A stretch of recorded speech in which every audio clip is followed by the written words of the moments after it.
L'édition spéciale concernant l'agression contre l'Iran et la riposte, bien sûr, qui prend une ampleur chaque jour plus importante et inédite. Pourquoi inédite? Eh bien, l'Iran a tiré des missiles contre la base conjointe britannico-américaine de Diego Garcia dans l'océan Indien.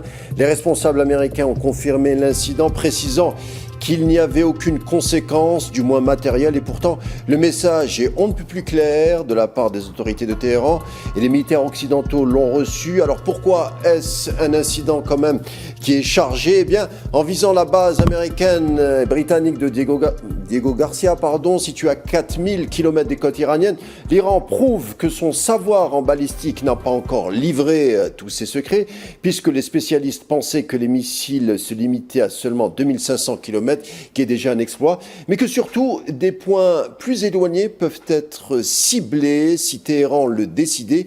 Pour tenter d'amoindrir l'incident pourtant majeur, l'axe américano-sioniste a visé de son côté le site nucléaire de Natanz, sauf que les services occidentaux pensent que les sites d'enrichissement ont été déplacés depuis fort longtemps à cause de la guerre, sans oublier les 600 kilos d'uranium enrichi. La guerre est-elle partie pour durer? Les prix de l'énergie suscitent l'inquiétude. Des pronostics des banques d'affaires comme Goldman Sachs et HSBC tablent sur un baril à $130 si la guerre perdurait.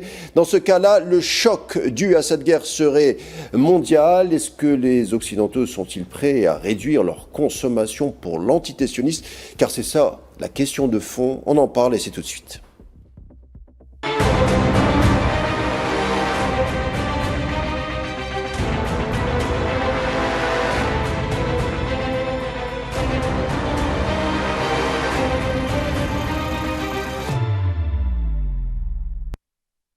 On l'a dit, des missiles iraniens encore plus loin avec la base visée de Diego Garcia qui se situe dans l'océan Indien. Même le Wall Street Journal rapporte l'information. Les Américains vont ressentir de plus en plus sans doute les conséquences de cette guerre. Et si un front intérieur à Trump était en passe de s'ouvrir, on en parle de cela et bien d'autres choses avec nos invités du jour. Tout d'abord, Bassem Laharj, bonsoir. Bonsoir, merci pour l'invitation. Vous nous parlez à partir de Paris, vous êtes docteur en droit international et analyste en stratégie sécuritaire. Encore bienvenue. Merci. Et avec nous, qui devrait arriver dans quelques secondes, on me dit qu'il est là, Hicham Lamisi, bonsoir. Oui, bonsoir Karim. Géopolitologue, chroniqueur sur le média Antithèse et conférencier. Surtout, merci d'avoir accepté notre invitation. Hicham Lamisi, toujours un plaisir. De même. Et avec nous également Jacques-Marie Bourget, ancien reporter de guerre et écrivain. Bonsoir. Bonsoir à vous, merci de m'avoir invité. Jacques-Marie Bourget qui connaît bien la région, notamment le Liban, dont il sera également question ce soir. Hicham Lamisi, je commence par vous. L'Iran qui vise une base située à 4000 km de ses côtes, la base de Diego Garcia, c'est une base aussi tenue par les Britanniques, mais cette base est visée avec une arme d'une ampleur que peu d'analystes occidentaux ont suspecté l'existence. Mais au-delà, est-ce que ce type d'arme, avec cet incident de Diego Garcia qui est situé à 4000 km, est-ce que ce type d'incident peut changer la teneur du conflit? Alors, fondamentalement, changer la teneur du conflit, pas directement. Disons simplement que les Iraniens ont marqué à travers l'utilisation de deux missiles, qui n'ont peut-être pas abouti, mais c'était pas très certainement la volonté des Iraniens. La volonté des Iraniens, c'était plutôt le message suivant, de dire qu'en fait l'Iran était en capacité de frapper maintenant et dorénavant n'importe quelle cible en Europe. Et ceci, c'est un point important qui met en avant plutôt une dimension qui est une dimension de dissuasion vis-à-vis des pays qui seraient tentés de rejoindre l'espèce d'alliance de bric et de broc que veut mettre en avant Donald Trump pour essayer de sauver la face des États-Unis dans un conflit où aujourd'hui Washington se trouve en très sérieuse difficulté malgré tous les dires et toute la propagande que l'on peut recevoir de la part des médias mainstream occidentaux. D'un point de vue technique, c'est pas tout à fait une surprise parce que si l'on observe et on analyse, et c'est les choses sur lesquelles j'ai pu travailler et publié, en tout cas dans la presse spécialisée il y a quelque temps, le programme spatial iranien. Il faut savoir qu'historiquement, les programmes spatiaux des grandes puissances sont toujours très fortement liés au programme missilistique. Eh bien, en fait, les Iraniens étaient parvenus à envoyer en fait dans l'espace extra-atmosphérique un certain nombre d'objets composants qui ont été portés par des fusées dont les applications pouvaient être utilisées en fait pour des ICBM, des missiles intercontinentaux. Et en ceci, c'est pas tout à fait une surprise. C'est plutôt la réalité d'un pays, l'Iran, qui a plutôt brimé les capacités d'atteinte de ces missiles, qui ont fait que l'on est resté sur des portées beaucoup plus limitées, à hauteur de 2000-2500 km. Mais le plus important derrière cela, c'est vraiment le message de dissuasion et le fait que l'Iran est en train de dire non seulement qu'il maîtrise le tempo de la guerre, mais au-delà dispose en réalité des capacités techniques, des capacités d'innovation et des capacités de surprise qui vont laisser à penser que très certainement il y a encore des systèmes d'armes que les Iraniens n'ont pas forcément utilisés dans toute leur pleine mesure et que certaines surprises eh bien, sont peut-être à attendre. Et moi je pense surtout sur le volet plutôt naval avec l'existence de drones marins particulièrement performants et qui n'ont pas été encore vraiment mis en avant par la République islamique d'Iran. Hicham, je reste un tout petit peu avec vous. Vous avez dit que les États-Unis étaient en difficulté. Pourquoi avancer un tel argument? Il faut partir du principe que les États-Unis, c'est la première puissance militaire conventionnelle mondiale, qu'ils ont déployé une force aéronavale absolument considérable. On parle de presque 50% des capacités en réalité de déploiement hors des États-Unis pour tout ce qui est la composante aéronavale, donc c'est quelque chose qui est absolument considérable. Et pour le moment, les États-Unis n'ont pas réussi à soumettre l'Iran, bien au contraire. Les bases américaines ont été très fortement touchées. Les Américains ont été obligés de se redéployer à distance.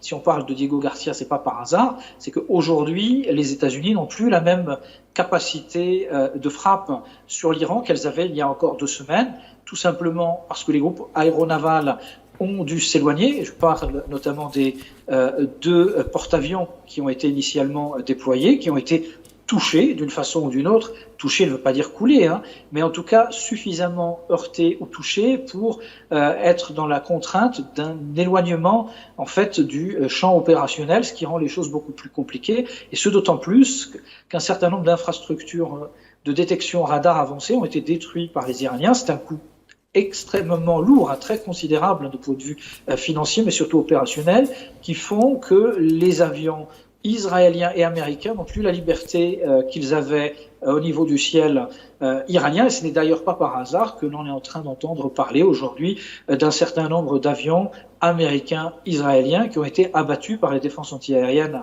iraniennes. Comme le F-35. La polémique n'est autour du F-35, mais plusieurs F-15, F-16, F-18, on n'a pas la possibilité malheureusement de vérifier sur le terrain les véracités de toutes ces informations, mais s'il y a une inflation de communication de ce genre depuis quelques jours, c'est vraiment et très certainement la conséquence directe de ces destructions des systèmes radars et de détection qui rendent la tâche beaucoup plus compliquée pour les Américains. Et il faut surtout ne jamais oublier quelque chose, plus le temps passe, plus les Iraniens sont en capacité de résistance et de riposte, plus les États-Unis se dirigent en fait vers la voie de l'échec, voire de la défaite militaire. Ou en tout cas, défaite politique, elle est déjà actée. On reste encore un tout petit peu sur le fameux incident de Diego Garcia avec, je vous pose la question à votre tour, Bassem Laraj. Hicham Lamisi l'a dit, la symbolique est là. Après plus de 20 jours de bombardement, les Iraniens non seulement répondent coup pour coup, mais même innovent avec donc l'incident de Diego Garcia, on va le nommer comme ça. Comment vous interprétez ce tir de missile qui est aussi qui est un message envoyé non seulement aux Américains, mais on a l'impression que c'est un message qui dépasse l'escarcelle de l'axe américano-sioniste? Effectivement, je pense que c'est un message envoyé aux potentiels États qui souhaiteraient rentrer en guerre aux côtés des États-Unis. Et surtout, c'est un message envoyé à la Grande-Bretagne, donc qui a accepté que ces bases militaires soient mises au service des États-Unis pour mener leurs attaques contre les Iraniens. Donc c'est un message direct pour les Britanniques, pour leur dire que vous pouvez devenir également une cible des attaques iraniennes et donc des représailles iraniennes face à l'agression israélo-américaine. C'est également un message envoyé aux autres États qui seraient potentiellement tenter de mettre également leur base au service des États-Unis et d'Israël dans la zone. Donc c'est une opération en réalité qui est à la fois symbolique, donc pour dire que les Iraniens ont cette capacité militaire de cibler des cibles qui sont situées à plusieurs milliers de kilomètres de territoire iranien. Donc là, on parle de presque de 4000 kilomètres. Mais parallèlement à ça, effectivement, c'est un message envoyé à l'ensemble des États, notamment des pays occidentaux, qui seraient tentés d'intervenir, parce qu'on parle de plus en plus, en tout cas, il y a de plus en plus de pression américaine pour pousser les Européens, notamment, à prendre part dans ce conflit. Et donc, c'est un message que les Iraniens leur envoient directement, en disant que toutes les bases dans la zone sont potentiellement des cibles et qui peuvent être touchées par leurs missiles. Jacques-Marie Bourget, on disait que les Américains et les sionistes avaient sous-estimé l'Iran, mais on a l'impression que c'est le monde entier qui est surpris par la ténacité, la résilience de l'Iran. C'est vrai, tenir tête à de puissances militaires et qui plus est nucléaire n'est pas à la portée de tous. Vous qui connaissez un peu la fibre combattante des Iraniens, vous êtes peut-être le dernier surpris de cette résilience iranienne, non ?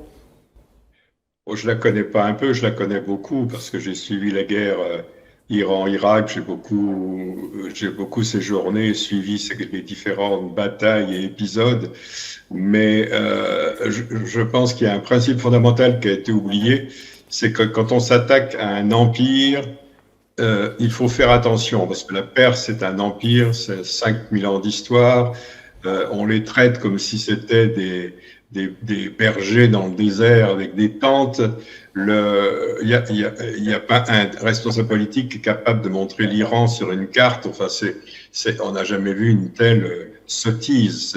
C'est vraiment c'est même pas du manque de préparation, c'est simplement confondre une guerre avec un jeu vidéo. Donc, si vous voulez, la capacité de résistance de l'Iran, elle est dans ces millénaires antérieurs. Elle est dans son haut niveau de technologie, de culture, de savoir, etc. Quand on pense que le chef du renseignement qui vient d'être tué avait publié 2 ouvrages sur Emmanuel Kant, enfin, on n'est pas chez Disney, là. Je me souviens à un moment, pendant la guerre d'Irak, un Irakien qui me disait, mais c'est Buffalo Bill qui nous bombarde alors que nous avons inventé l'écriture. C'est l'éternelle supériorité stupide hollywoodienne de tous ces gens-là mais ce qui m'étonne, c'est qu'il n'y ait pas quand même des gens sérieux, qu'on fait des études sérieuses, puisqu'ils ont pas, il paraît-il, de grandes universités, pour apprendre la stratégie, l'histoire, etc., etc. Là, personne ne s'exprime. Il y a un promoteur immobilier un peu psychotique qui décide de faire la guerre, et autour de lui, tous les crétins qui l'entourent disent « Oh, quelle bonne idée, on s'ennuie, ça va être formidable ». C'est affligeant. Enfin, imaginez par exemple que la surprise que les Iraniens aient frappé les Émirats ou l'Arabie Saoudite, ça n'a pas de sens. Les bras vous en tombent, quoi. Il était bien évident que la première cible, ça allait être les bases américaines de la région. Il l'avait dit en tout cas. Les autorités iraniennes l'avaient dit, avaient prévenu le monde entier qui viserait les bases américaines. Bien sûr, donc dans ce cas-là, il faut licencier tous les militaires ou tous les conseillers ou alors licencier le président. Je ne sais pas très bien ce qu'il faut faire, mais en tout cas, c'est absolument indigne, c'est grotesque. Jacques-Marie Bourget, alors vous qui connaissez bien la région, pourquoi, je voulais avoir votre avis et on n'a pas eu la chance de vous recevoir depuis le début de cette guerre, pourquoi à votre avis on attaque l'Iran maintenant ? C'est drôle parce qu'il y a évidemment la théorie complotiste. Alors c'est vrai que maintenant le complotisme, on est complotiste jusqu'au moment où on a raison, mais c'est vrai que moi j'ai pas mal suivi les affaires Epstein d'assez près. Elles mettent Trump dans une situation extrêmement délicate, y compris à l'intérieur des États-Unis. Donc il y avait une espèce de besoin de diversion. Et en plus, les gens qui connaissent les ultimes secrets, les derniers secrets de l'affaire Epstein, c'est Netanyahou. Moi, personnellement, c'est moi qui ai sorti un scoop sur la mort de Robert Maxwell, le père de Ghislaine, la fiancée de Epstein. ce qui m'a valu une balle dans le poumon de l'armée israélienne en représailles. Donc, ça m'est un dossier qui m'est assez cher. Je pense qu'il y a quand même un chantage. C'est pas le seul poids du lobby juif américain, les PAC et compagnie, ou les banques. Il y a Trump, il a le dos au mur. Et Netanyahou le mène par le bout du nez. C'est aussi bête que ça.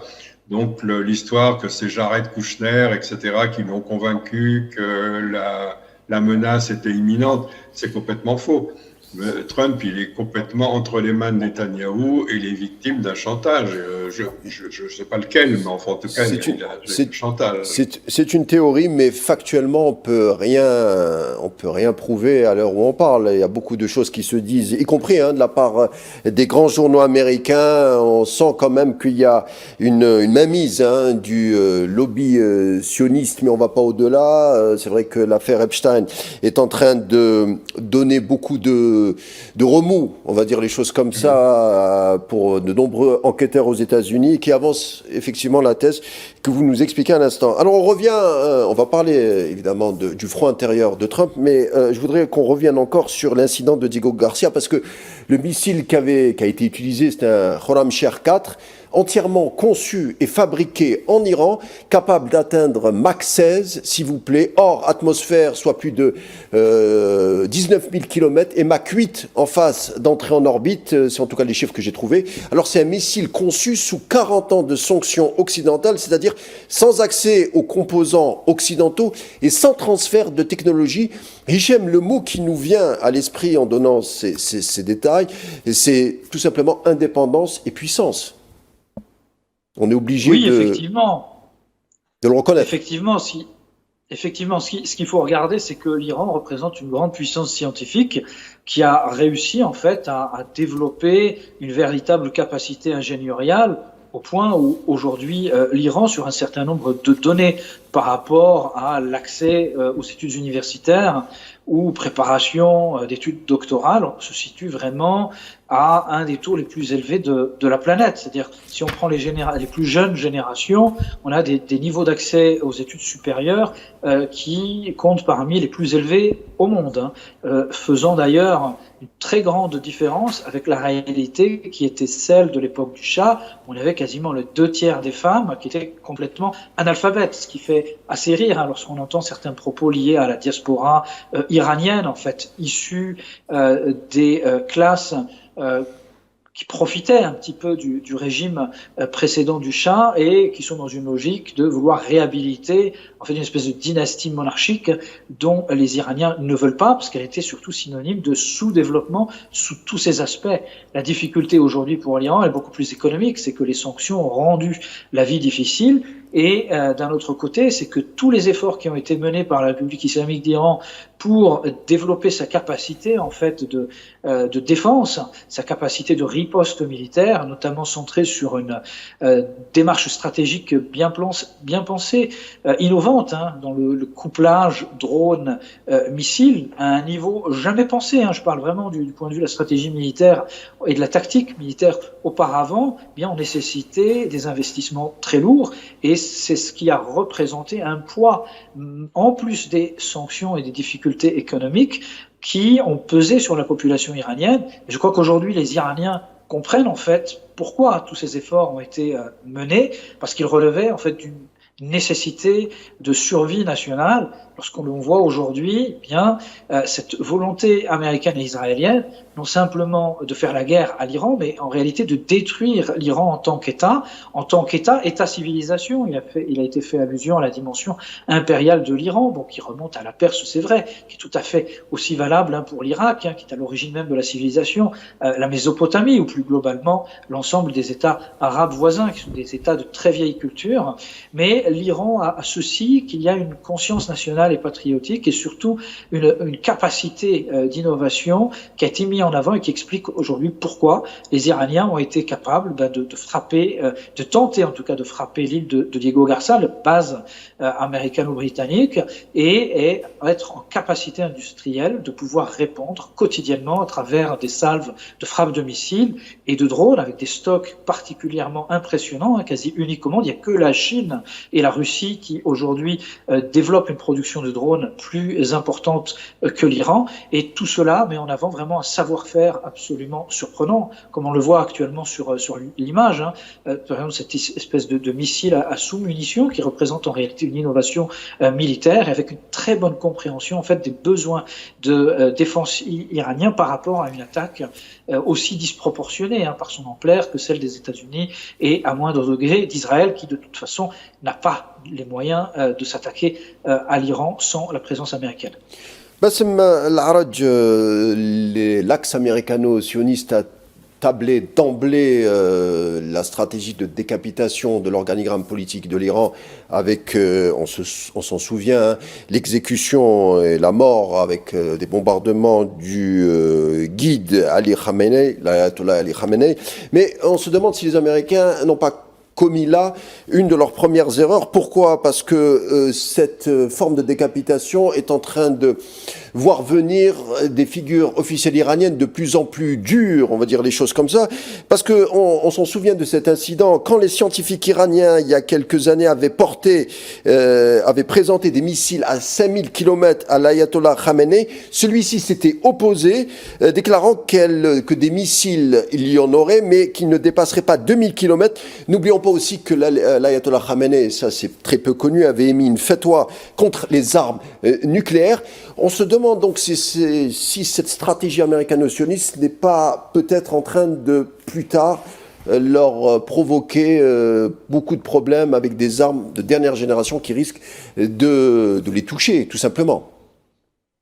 Effectivement, on voit l'amateurisme, je dirais, des responsables américains de l'administration Trump dans le cadre de cette opération, et une réelle méconnaissance en réalité du système politique de la République islamique.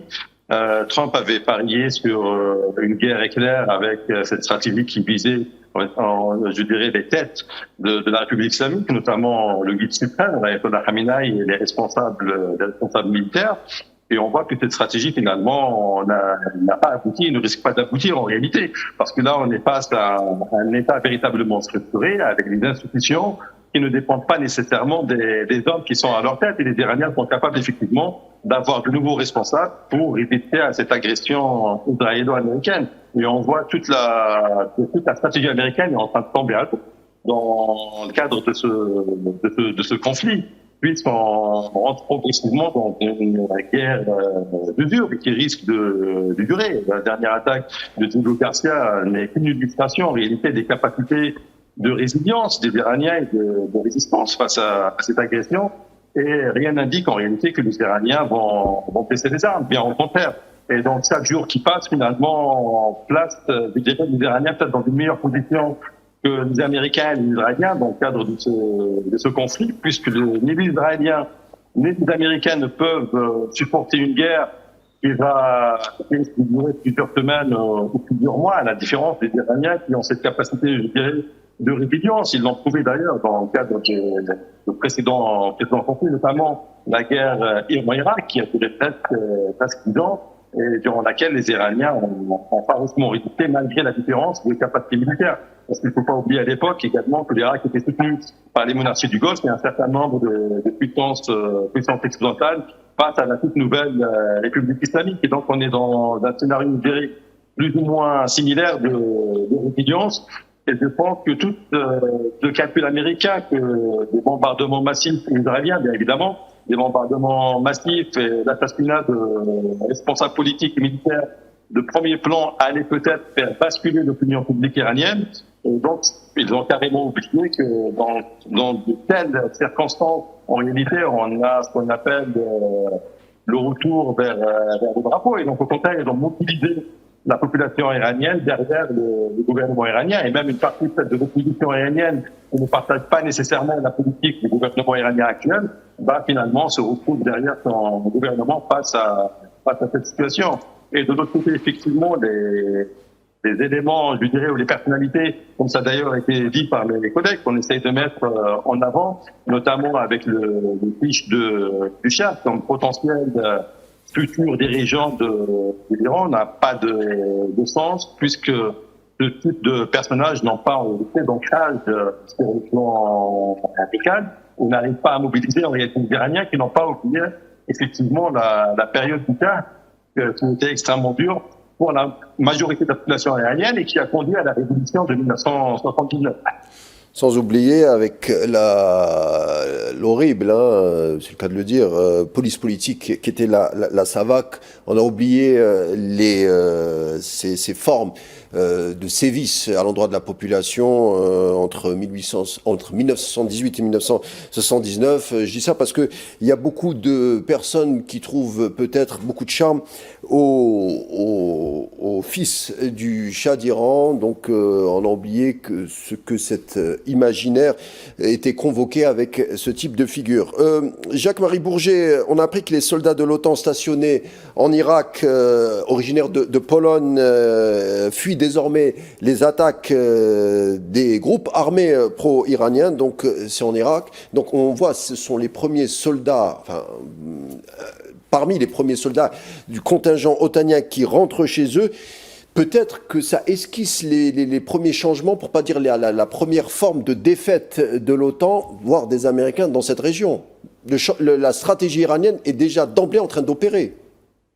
Je crois qu'on n'a pas évoqué un problème essentiel, c'est la logistique. C'est-à-dire que, par exemple, la France, qui va tirer des missiles dans les Émirats pour abattre des missiles qui viennent d'Iran, la France est à bout de munitions. Enfin, ils ont plus de missiles. Les Américains sont aussi à court de missiles. Donc, quelle guerre de missiles vont-ils continuer à mener pendant des semaines alors qu'ils n'ont plus de munitions? Donc, c'est quand même une histoire.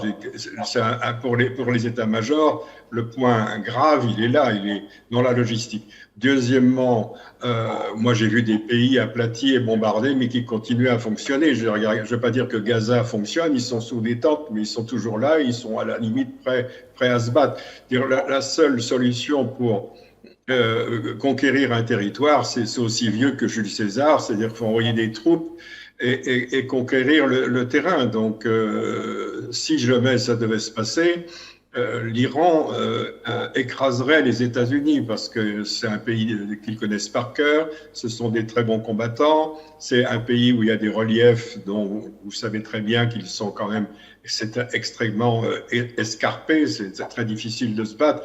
Donc, on est là en train de lancer des missiles, je veux dire, c'est grotesque, quelles que soient les destructions, parce que les destructions sont terribles.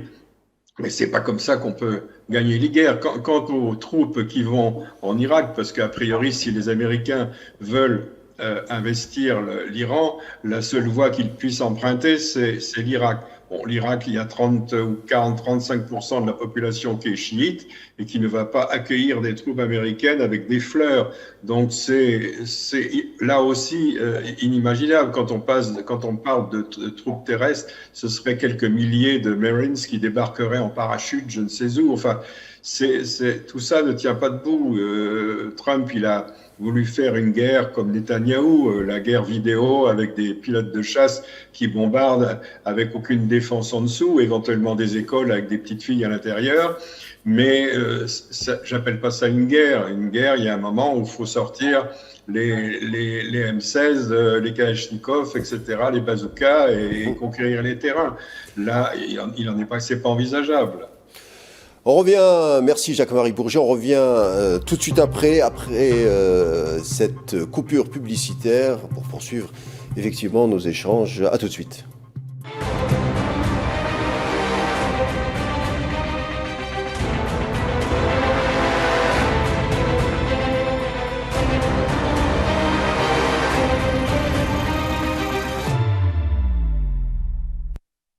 Bienvenue pour cette seconde partie de l'édition spéciale dédiée à la guerre contre l'Iran qui entame sa 3e semaine avec mes invités du jour, Hichem Lamissi, Bassem Laraj et Jacques-Marie Bourget. On parlait des conséquences sur le Moyen-Orient et bien entendu sur le front interne de Trump qui peut être en train de montrer ses premières esquisses. D'ailleurs, le chef de la lutte antiterroriste, John Kent, qui vient d'être démis de ses fonctions. Il a plutôt déposé sa démission après 20 ans de service, notamment au sein du Moyen-Orient. Il vient d'être interviewé par le célèbre Tucker Carlson.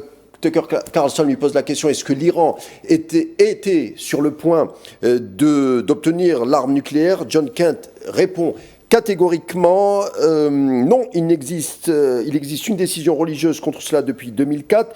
Nous n'avons aucun renseignement indiquant que l'Iran était en train d'enfreindre la règle concernant justement cette fatwa donc contre l'arme nucléaire. Hicham Lehamissi, c'est encore, comme on dit aux États-Unis, le smoking gun, comme la guerre en Irak, et qui est basé sur pas grand-chose finalement. C'est une défaite en soi, celle du récit.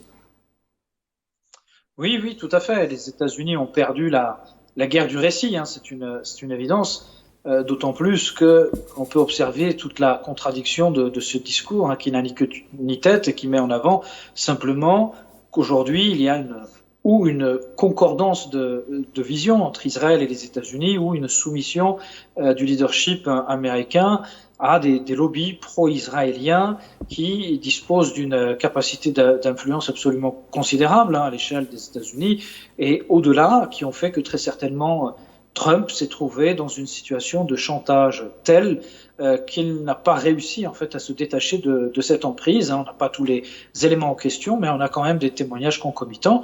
Pour regarder ce que la déclaration d'Anthony Blinken, qui n'est quand même rien d'autre que l'ancien secrétaire d'État, donc à la période de Biden, et qui a fait des déclarations mettant en avant le fait que les Israéliens auraient tenté de faire pression à l'époque sur Obama. Ce dernier avait résisté à un certain nombre de pressions qui relevaient de formes de chantage, et que tout au contraire, en fait, Donald Trump serait tenu et possiblement par des affaires d'une toute autre gravité, et que ce dernier serait contraint, je ne vais pas dire malgré lui, sans le courage qui devrait être la marque de résistance face à ce type de pratique, contraint de suivre un agenda et une politique qui ne serait pas la sienne. Ça, c'est ce qui se dit après entre le réel et le recul qu'il est nécessaire de prendre dans ce genre de situation. Il y a un gap, tout simplement parce qu'une opération comme celle que nous voyons aujourd'hui, qui est une guerre, une agression militaire, c'est pas quelque chose qui se prépare en 1 ou 2 semaines, c'est quelque chose qui prévoit des mois d'entraînement, de préparation, surtout avec la coordination des actions militaires américaines et israéliennes. Et en réalité, je pense que les raisons de cette offensive, cette agression militaire contre l'Iran sont multiples, et qu'il n'y a pas simplement cet élément, mais d'autres, et notamment le fait que les Américains s'inscrivent un petit peu dans une politique de containment énergétique de la Chine, et que l'Iran, représentant un fournisseur très important de la Chine en termes de gaz et de pétrole, la guerre énergétique portée par les États-Unis aujourd'hui pour affaiblir la Chine expliquerait la raison de cette guerre qui a été très mal évaluée et pour laquelle les États-Unis, comme je vous l'ai dit tout à l'heure, se trouvent vraiment dans une situation de très grande difficulté et dans l'impasse, à défaut de trouver une porte de sortie, et ce d'autant plus que les Israéliens et les Américains, s'adonnant à cette stupide politique dite de décapitation, d'élimination des leaders, sont en train en fait de sacrifier la paix, puisque les leaders qui sont en train de monter au sein de l'établissement iranien sont des personnalités plutôt connues pour leur radicalité dans leurs relations avec l'Occident, et plutôt dans une logique justement de remise en question de la fameuse fatwa qui interdit l'arme nucléaire pour des raisons religieuses liées aux croyances islamiques, et voudrait remettre en question cet élément pour sanctuariser le territoire, observant qu'un pays comme la Corée du Nord n'a pas été agressé par les États-Unis pour la simple et bonne raison que la Corée du Nord s'est dotée des moyens d'avoir la bombe atomique. Bassem Laraj, sur un tout autre sujet, selon les données, fourchette en tout cas de données. Le budget militaire de l'Iran serait évalué à environ 10 milliards de dollars.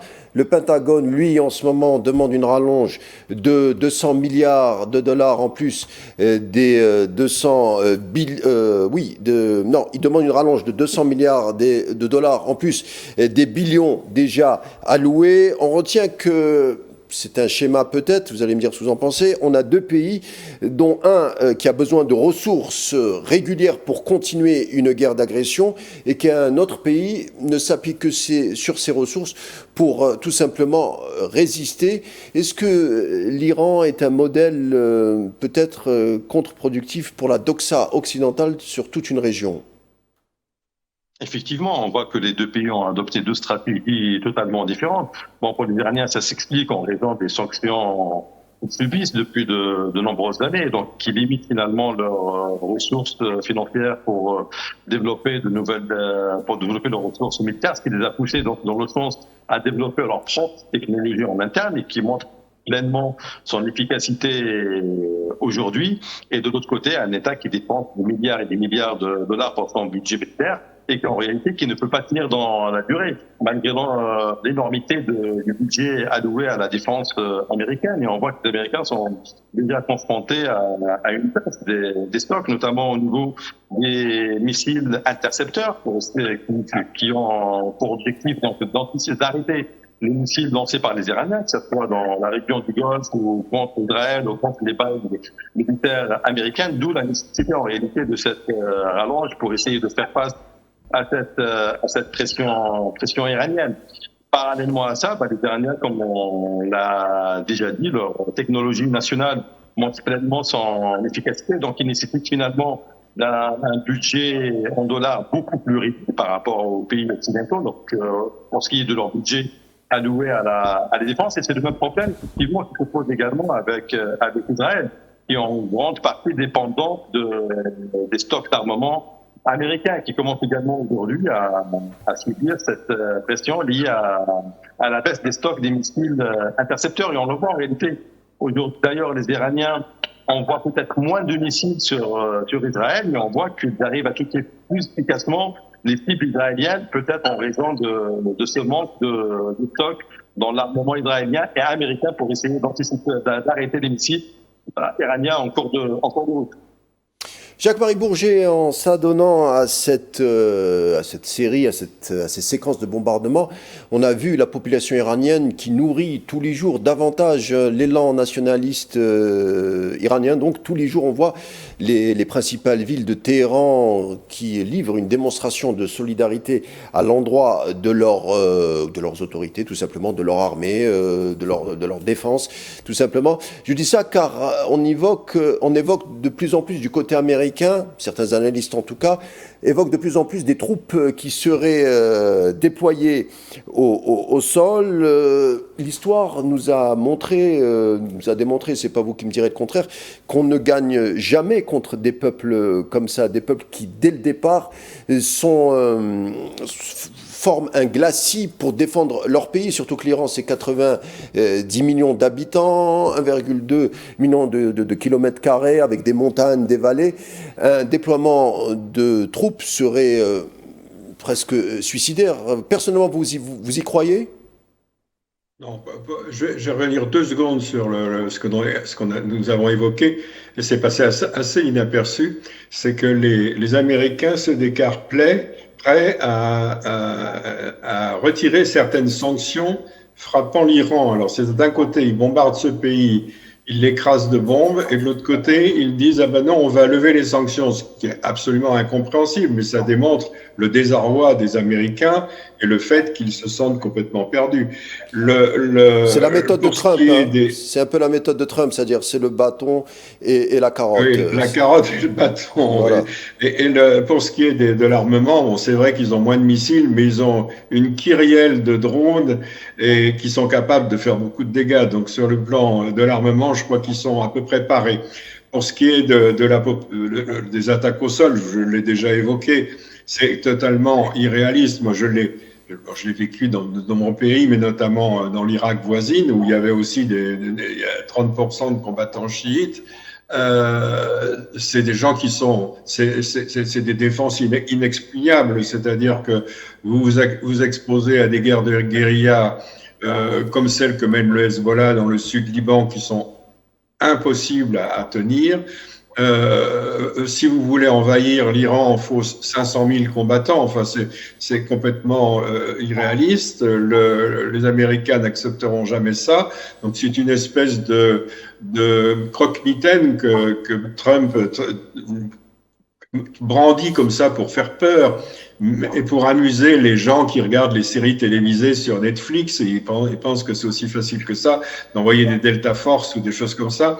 Mais c'est complètement, s'ils le font, c'est un suicide.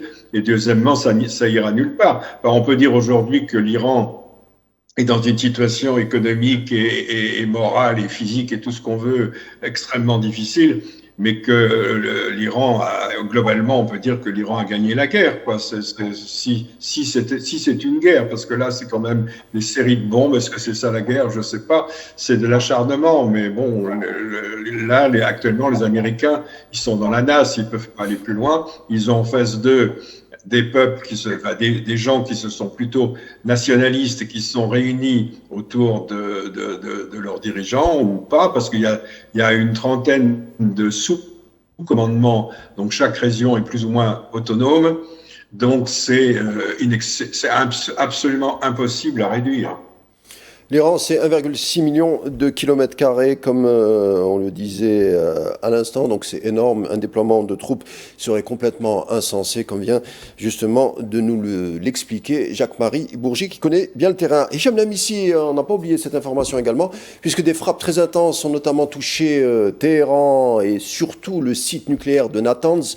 Natanz, c'est à 120 km à l'ouest d'Isfahan, donc voilà.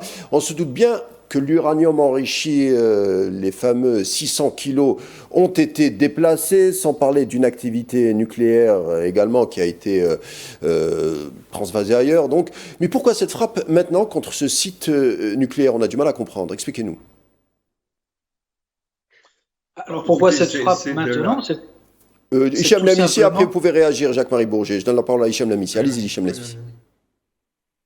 Alors pourquoi ces frappes maintenant? Tout simplement parce que les États-Unis ont besoin de mettre en avant un certain nombre de succès pour notamment l'opinion publique américaine, afin de permettre d'ouvrir la voie à une porte de sortie la moins déshonorable possible pour Washington. Il faut regarder que sur le terrain, d'un point de vue objectif, le rapport de force, c'est-à-dire dans une approche stratégique militaire globale, eh bien, c'est plutôt un rapport de force qui est favorable à l'Iran. En ce sens où les États-Unis se sont donné un certain nombre d'objectifs qu'ils n'ont absolument pas atteints, et que tout au contraire, la capacité de riposte et la capacité de frappe, de défense légitime de la République islamique d'Iran s'est montrée au-delà de ce qui était attendu. Il faut se rappeler le fameux discours de Trump du 16 mars dernier, où il était pris d'un espèce de désarroi profond, dans lequel il disait tout simplement qu'il ne s'attendait pas à ce que les Iraniens frappent aussi fortement. Il ne savait pas, ou il n'avait pas pris en considération que les Iraniens disposaient d'une technologie balistique aussi forte et importante. Et en cela, ça reflète quand même quelque chose d'absolument essentiel, c'est que les États-Unis n'ont pas préparé correctement ce conflit, et peut-être par un espèce de problème de biais interprétatif, lorsqu'il s'agit de pays qui ne sont plus des pays occidentaux, bien les États-Unis ont pensé avoir affaire à un petit pays qui ne résisterait pas longtemps, et les choses se déroulent de façon très différente, et on se rend compte que du point de vue de la sophistication en fait de la réponse stratégique de l'Iran, bien on a affaire à des stratèges et des dirigeants qui sont bien au-dessus du niveau de ce que l'on retrouve côté américain. Et ça, c'est quelque chose quand même qui interpelle, parce qu'on entend souvent des discours d'un pays occidentaux, on parle de déclin de l'Occident, recul de l'Occident, fin de l'Occident, je ne sais quoi. Mais à mon avis, si recul il y a, c'est surtout un recul intellectuel, une forme de recul cognitif, un recul dans la compréhension et la lecture du monde. Et ça, c'est édifiant. Tout à l'heure, M. Bourgi parlait notamment du fait que Larijani, c'est lui dont il était question, avait écrit, alors 2 essais sur Emmanuel Kant, il me semble même que c'est 3, c'est quelque chose qui en dit beaucoup. Vous regardez l'ensemble des dirigeants iraniens, ce sont des personnalités qui sont issues parfois de grandes universités, titulaires de doctorats, parfois plusieurs doctorats, qui ont un certain nombre de publications, de recherches, qui sont des personnes qui, lorsqu'elles s'expriment, eh bien, développent une véritable sophistication de la pensée, au moment où, lorsque l'on compare les États-Unis et on regarde Donald Trump, on se rend compte qu'on a affaire à quelqu'un qui n'est même pas capable de construire correctement quelques phrases et que tout son discours est basé sur une succession de slogans abscons et absolument vides, avec une incohérence absolue dans ce qui est déclaré au moment X, ou dans lequel il revient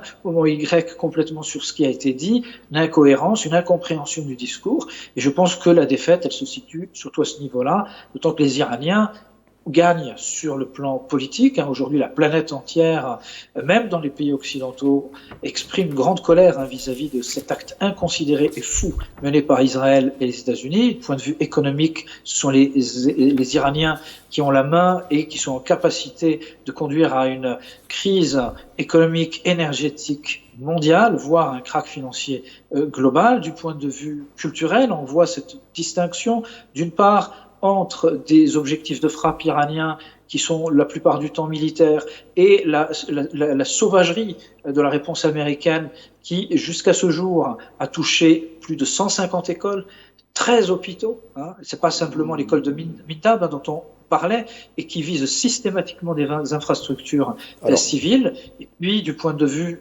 j'allais dire, militaire, l'on peut penser aujourd'hui que les Iraniens sont en mesure de gagner, notamment dans la guerre des stocks, les Américains ne pouvant peut-être plus continuer le même effort, ni non plus les Israéliens qui sont dépendants des Américains, et ce sera là peut-être la victoire des Iraniens.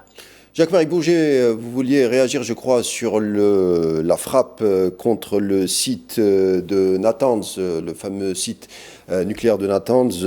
CNN a déclaré que c'était une victoire en soi, d'après, en tout cas, les émissaires de l'administration Trump. Votre avis, vous vouliez réagir? Non, j'abonde absolument dans l'avis que vient de donner notre ami, c'est que c'est une frappe, on appelle ça decoy, de décoration, de semblance. C'est parce que comme Trump a démarré une guerre en disant qu'il s'agissait de détruire la capacité nucléaire de l'Iran, alors que déjà au mois de juin, il nous avait dit que l'Iran n'avait plus de capacité nucléaire, c'est donc complètement grotesque. Et là, tout d'un coup, il veut revenir à son premier fondamental, dire bah, ça y est, on a bombardé la capacité nucléaire de l'Iran, cette fois c'est bien fini, on peut rentrer à la maison. C'est de la communication, c'est pas de l'art militaire, c'est très très clair. Bassem Laraj, c'est vrai ce que viennent de nous dire Hicham Lamisi et Jacques-Marie Bourget. Le récit des officiels américains depuis le début de cette guerre est très difficile à suivre. Trump lui-même s'est contredit plusieurs fois. Là, il présente par exemple, d'après CNN, la frappe contre le site de Natanz comme étant une victoire. Mais à regarder de plus près, quand on jette un regard sur cette administration Trump, il y a d'un côté, par exemple, J.D. Vance, le vice-président, qui se tient tout petit peu en retrait par rapport à ce projet, à cette visée trumpienne contre l'Iran. Et on a des espèces de néoconservateurs, on va les appeler comme ça, comme Marco Rubio ou Pete Hegseth, le chef du Pentagone, le secrétaire de la défense américain, c'est sa vraie fonction. Donc, peut-être qu'on se pose la question, c'est un vrai débat aux États-Unis, même au sein des analystes, est-ce que les officiels américains qui entourent Trump ne sont pas en désaccord par rapport à ce projet d'attaque contre l'Iran, de cette guerre contre l'Iran?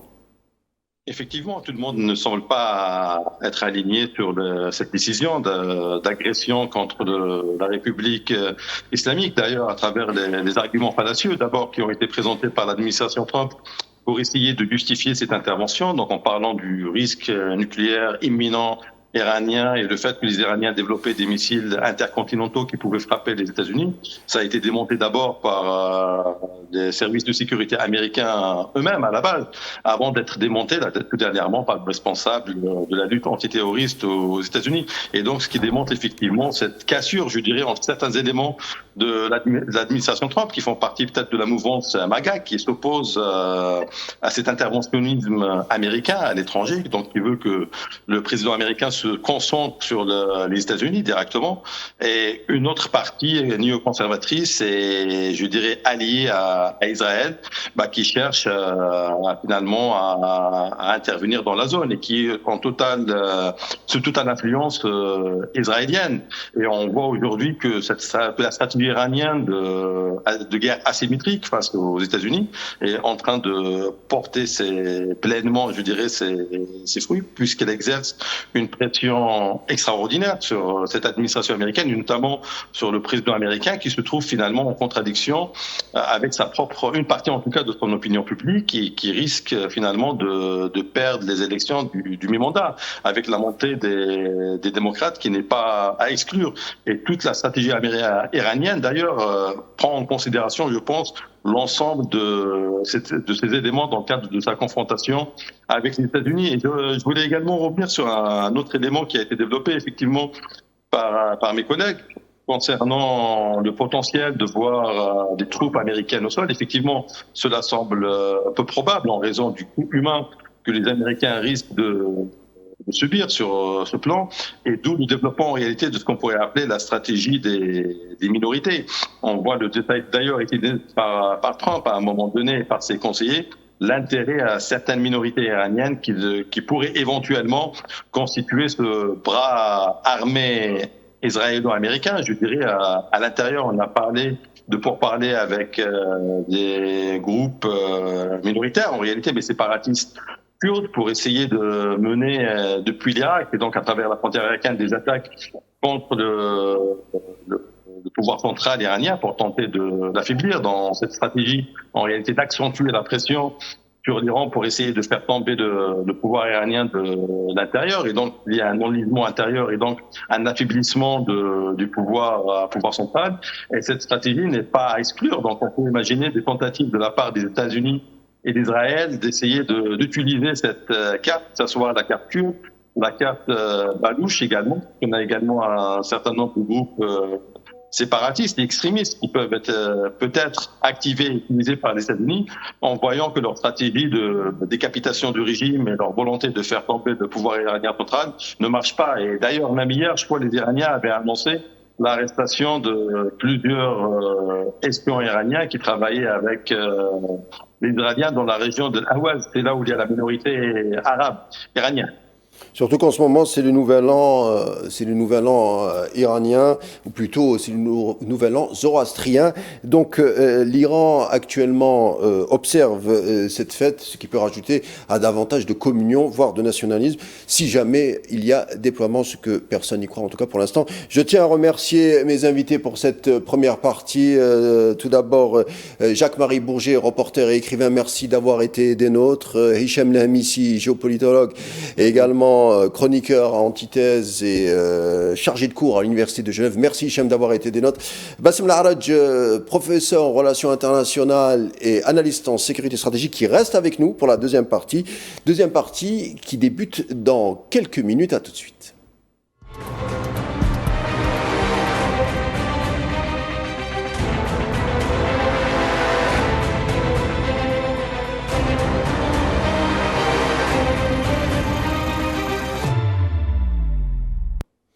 Bienvenue pour la seconde partie de l'émission consacrée à la guerre contre l'Iran qui dépasse même la troisième semaine. Bassem Laraj est resté avec nous, professeur en relations internationales et analyste en stratégie. On s'en réjouit. Merci d'être resté avec nous, Bassem Laraj. Et il nous a rejoint Martin Bernard, journaliste indépendant et fondateur du site de médias alternatifs Antithèse. Bonsoir et bienvenue. Bonsoir, merci pour l'invitation. C'est un plaisir. On attend d'autres invités, Pierre Conessa et peut-être Jean-Joseph Boyau, chercheur en économie, qui nous rejoindront au cours de l'émission. Mais on entame cette deuxième partie avec vous, Martin Bernard. On se rappelle, durant la campagne électorale de Trump, il avait lui-même tiré à boulet rouge contre l'État profond américain et disait même vouloir en finir, lui, en tant que président, avec les guerres d'Obama et de Biden au Moyen-Orient. Quelques mois plus tard, les États-Unis continuent d'imposer leur approche stratégique, à savoir la guerre, au Moyen-Orient. Comment vous l'expliquez ? Alors, je pense qu'effectivement, on s'est beaucoup concentré sur les discours de Trump au moment de sa campagne électorale, mais il ne faut pas oublier que la politique étrangère américaine, en fait, se dessine sur le temps long et que c'est pas un président qui réoriente tout à sa sauce de manière unilatérale.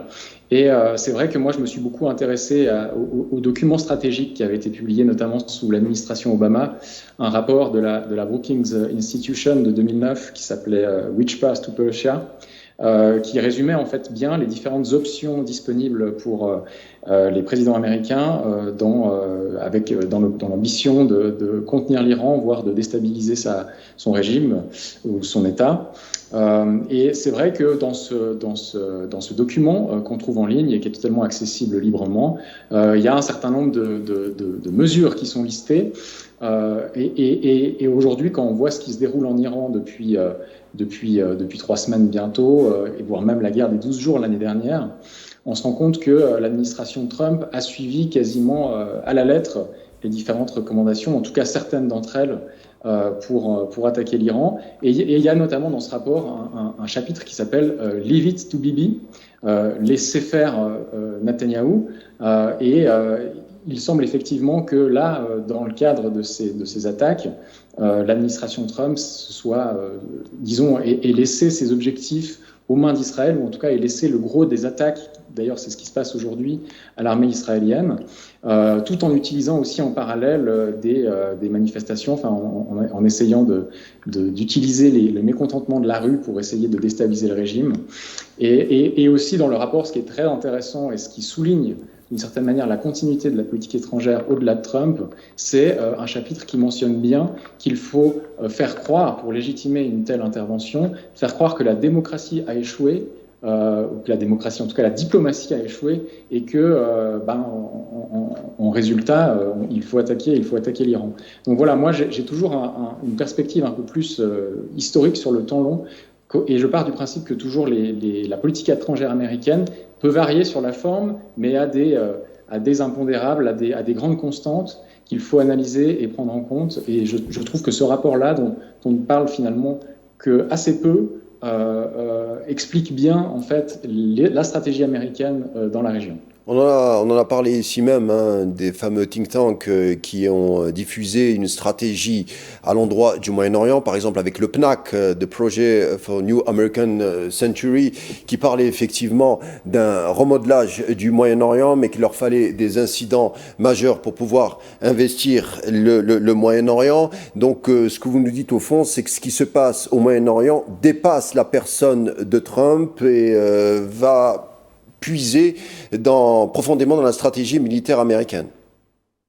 C'est ça. Je pense que Trump peut-être avait au départ des velléités de ne pas s'impliquer autant, mais qu'il a pu être rattrapé en tout cas par ces grandes constantes de la politique étrangère américaine, qui sont étroitement liées effectivement à ce qu'on peut appeler l'État profond américain, qui est d'ailleurs, qu'il faudrait définir, qui est d'ailleurs assez nébuleux en soi et qui regroupe différentes instances du gouvernement américain, notamment le Pentagone. Mais il y a plein de constantes comme ça qu'on retrouve en fait à travers l'histoire américaine. Et je pense que même les stratèges américains eux-mêmes le reconnaissent. Je pense notamment à George Friedman, qui est le fondateur de Stratfor, aujourd'hui Geopolitical Futures, qui rappelle constamment que la politique étrangère américaine doit être comprise en fonction du temps long, c'est-à-dire à minima 50 ans. Après, évidemment, on se pose la question de la pertinence de cette politique étrangère, de la pertinence de sa vision du monde, de la pertinence de sa volonté interventionniste de remodelage du Moyen-Orient. Évidemment, l'histoire évolue, les contextes géopolitiques internationaux évoluent, la puissance américaine elle-même aussi évolue. Aujourd'hui, on peut clairement dire qu'elle est en déclin, ou en tout cas que Trump est un peu dans une situation de damage control et cherche à redéfinir un peu les équilibres internationaux au vu de la réalité de la situation des États-Unis. Mais je pense que les grandes constantes sont toujours à l'œuvre et que, évidemment, dans cette dynamique, le soutien à Israël en fait partie, puisque sans Israël, la présence américaine au Moyen-Orient serait fortement réduite, malgré ses bases et ses différentes relations économiques avec les pays du Golfe.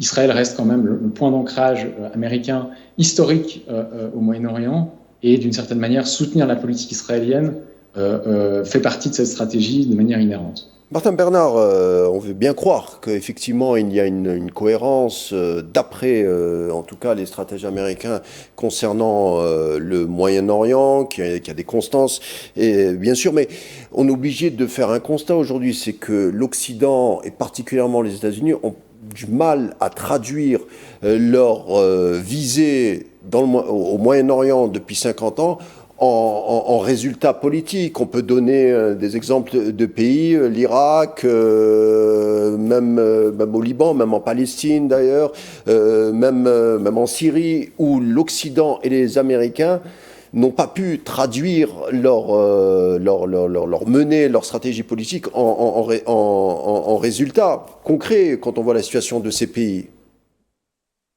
Alors effectivement, je pense qu'il y a de grosses questions qui se posent sur finalement les résultats concrets et même les objectifs fondamentaux des États-Unis. Moi, je pense que je suis pas du tout en train de défendre. Non, mais c'est tranquille. Non, mais bien sûr.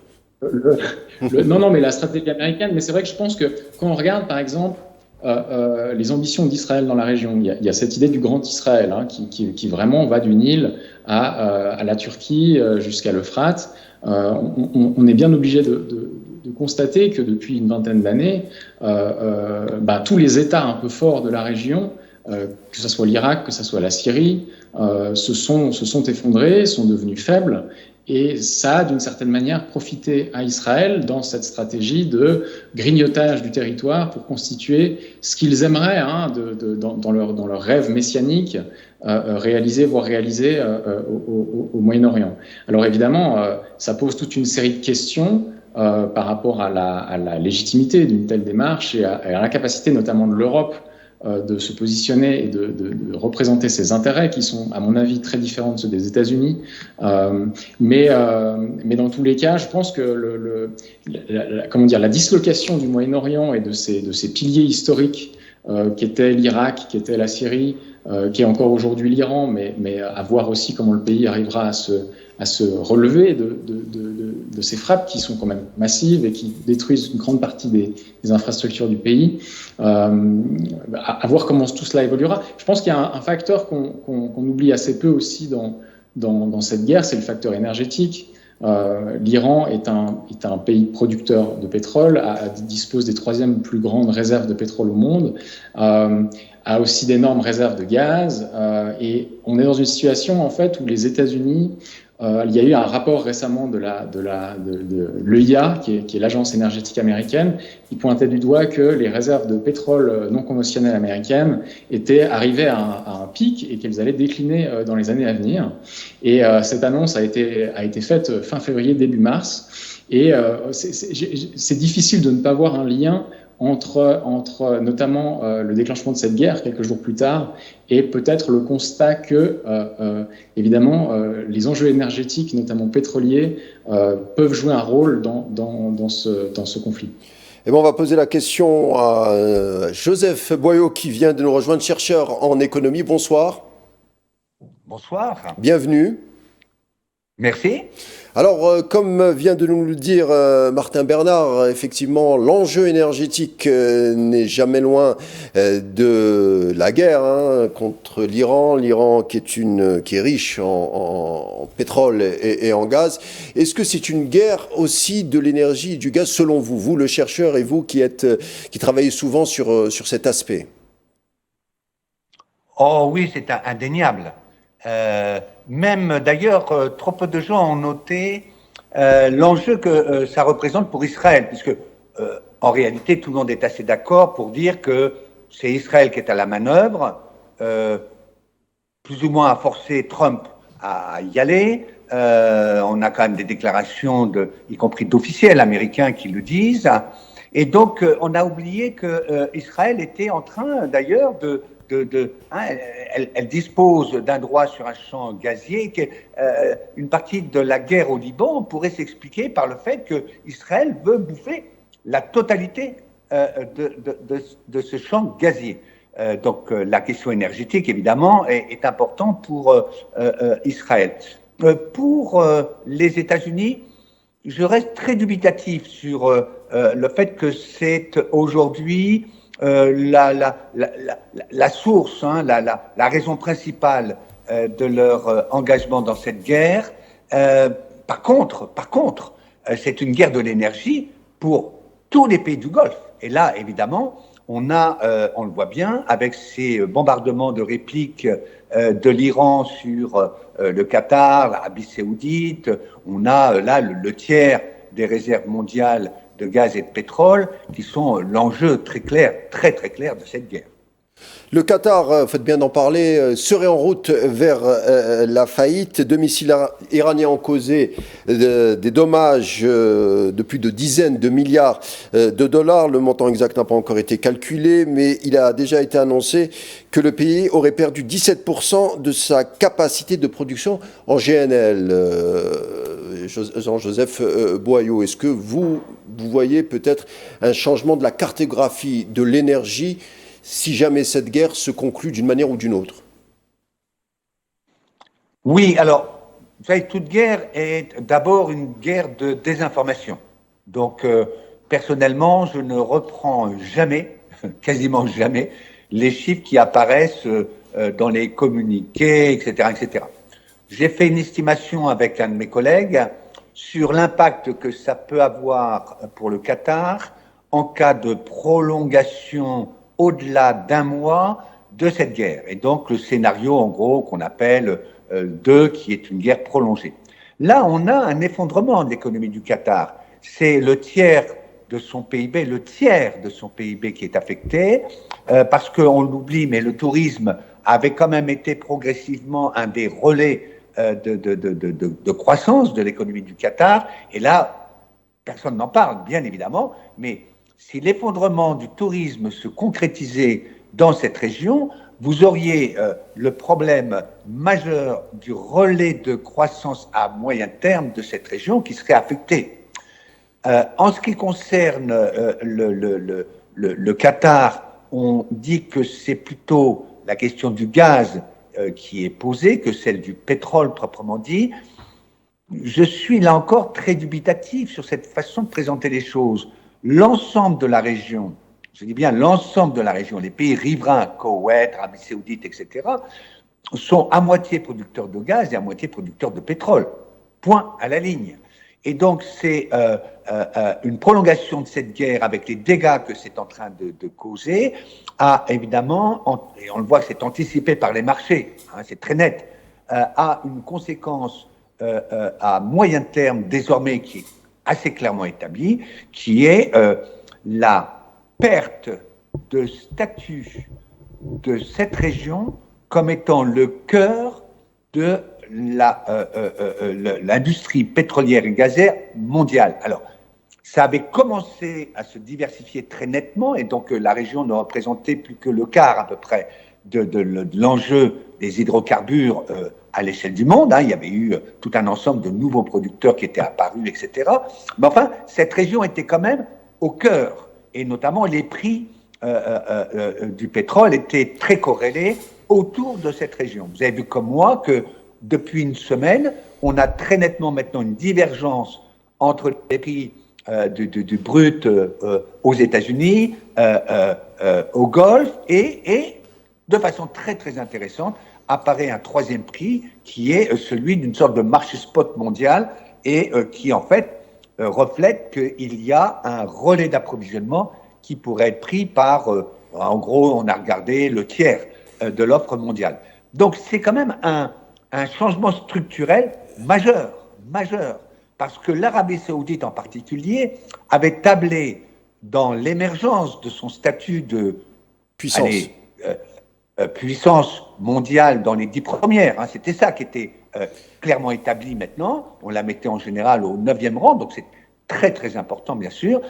Si ça se concrétisait, cette crise économique majeure, cette perte de statut de cœur de l'économie mondiale des hydrocarbures, alors l'Arabie saoudite est confrontée à un défi de crédibilité majeur.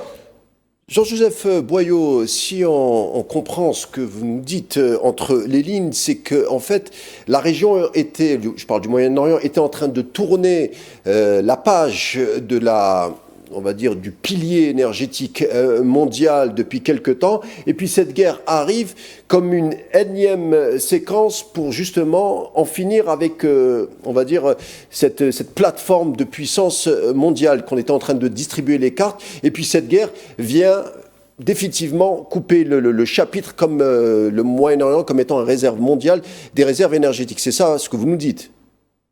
Oui. Donc cette guerre ne serait pas un hasard, au fond, si on va au bout de votre logique.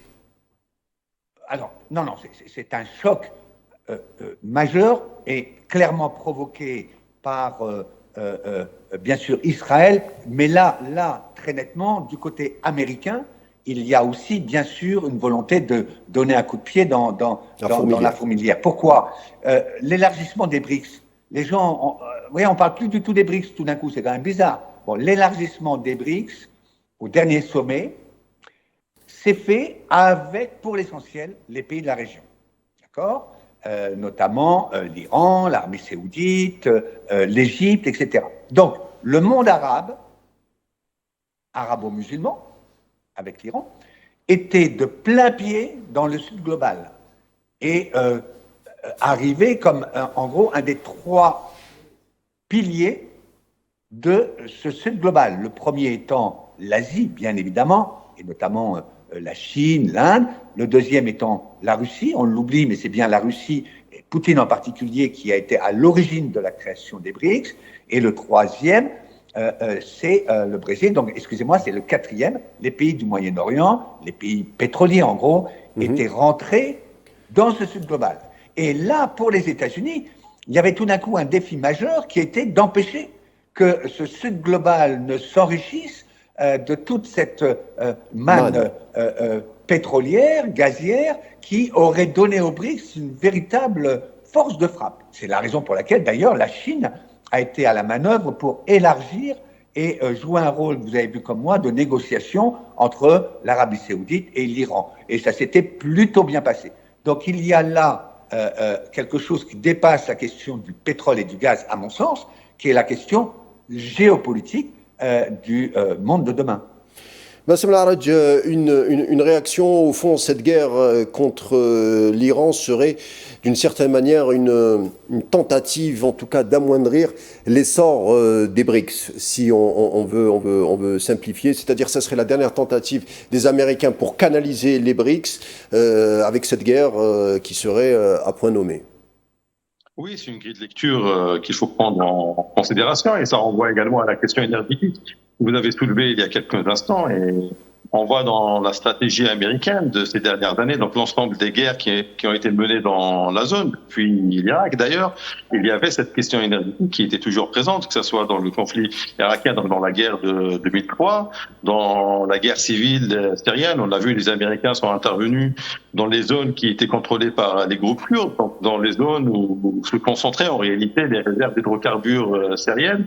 On a eu la même chose en Libye et aujourd'hui en Iran. Cette question énergétique est, à mon avis, est présente, même si elle n'est pas présentée d'une manière officielle pour expliquer cette guerre. D'ailleurs, c'est la même chose pour les présentes guerres. On n'a jamais mis en avant cette question énergétique par les États-Unis, mais là, on le voit concernant les BRICS. Il ne faut pas oublier que la Chine importait plus de 80% du pétrole iranien et donc dans le cadre de la stratégie américaine et de cette attaque agression israélo-américaine contre l'Iran, cet aspect également peut être il faut le prendre en compte, je voulais dire, dans la stratégie américaine plutôt. Donc même si les buts de guerre américains restent toujours flous, tantôt ils parlent de démocratie, de menaces nucléaires iraniennes, de menaces balistiques, de changement de régime. Mais je pense qu'il y a également l'objectif d'essayer en tout cas d'avoir des leviers de puissance sur la Chine, parce que si les Américains réussissent à faire tomber la République islamique et donc qu'un gouvernement allié arrive à la tête de l'Iran, ça fera le jeu des Américains, puisque ça va renforcer en réalité leur mainmise sur les ressources énergétiques dans la zone. Ils auront un droit de regard, je dirais, sur les exportations iraniennes dans la zone. Et donc, indirectement, ça serait un coup pour la Chine. Il ne faut pas également oublier que dans le cadre de ces rapports Sud-Sud, il y avait énormément de projets qui étaient prévus entre la Chine et l'Iran dans le cadre de la nouvelle route de la soie. Donc, on parlait de près de 400 milliards d'investissements chinois en Chine dans le cadre de différentes infrastructures, et tout en continuant à importer de l'hydrocarbure depuis l'Iran. Et donc, à travers cette opération, en arrière-fond, on peut penser qu'également que Trump voulait cibler et en tout cas chercher à compromettre cette alliance sino-iranienne. Donc, ce serait également un des buts de guerre non déclarés. On voit peut-être également dans ce cadre la différence de positionnement et les buts qui sont totalement peut-être différents entre les Américains et les Israéliens sur les buts de guerre de ce conflit. Les Américains ne cherchent pas spécialement à faire tomber l'Iran, donc plutôt l'arrivée d'un gouvernement peut-être pragmatique ou allié qui satisfasse et qui répondent aux intérêts des États-Unis, alors que pour les Israéliens, on est peut-être dans une autre stratégie, qui est une stratégie de destruction de l'État iranien, qui est considéré potentiellement comme un État qui peut constituer, je dirais, une menace à cette stratégie hégémonique israélienne dans la zone. Et ça renvoie à ce qui a été dit précédemment par rapport au fait que dans la stratégie israélienne, il y a cette volonté, même si ce n'est pas dit d'une manière officielle.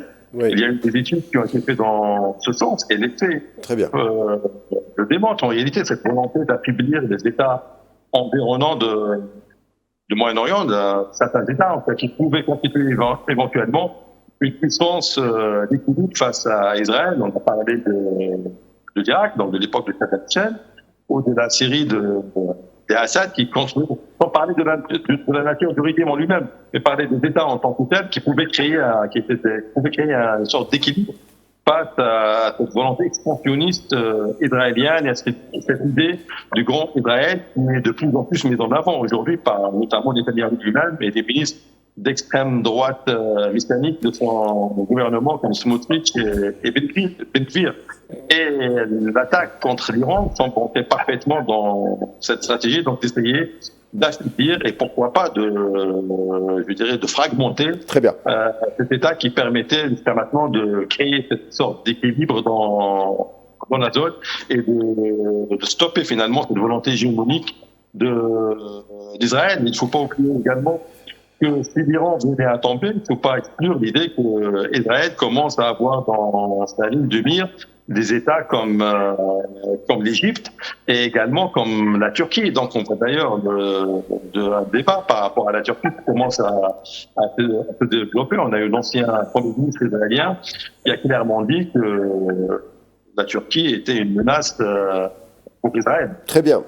Martin Bernard, à l'aune de ce qui vient d'être dit, c'est vrai qu'on se rappelle de l'épisode du Venezuela, c'est-à-dire que quand il y a eu le kidnapping de Nicolas Maduro, on disait rapidement que Trump voulait mettre la main sur les ressources du Venezuela, sauf quand on a mieux étudié la question, on s'est rendu compte que le pétrole du Venezuela était un pétrole lourd, donc il fallait un investissement majeur sur plusieurs années, c'est-à-dire qu'il fallait de la stabilité pour que les sept sœurs, comme on dit, viennent mettre de l'argent sur le terrain.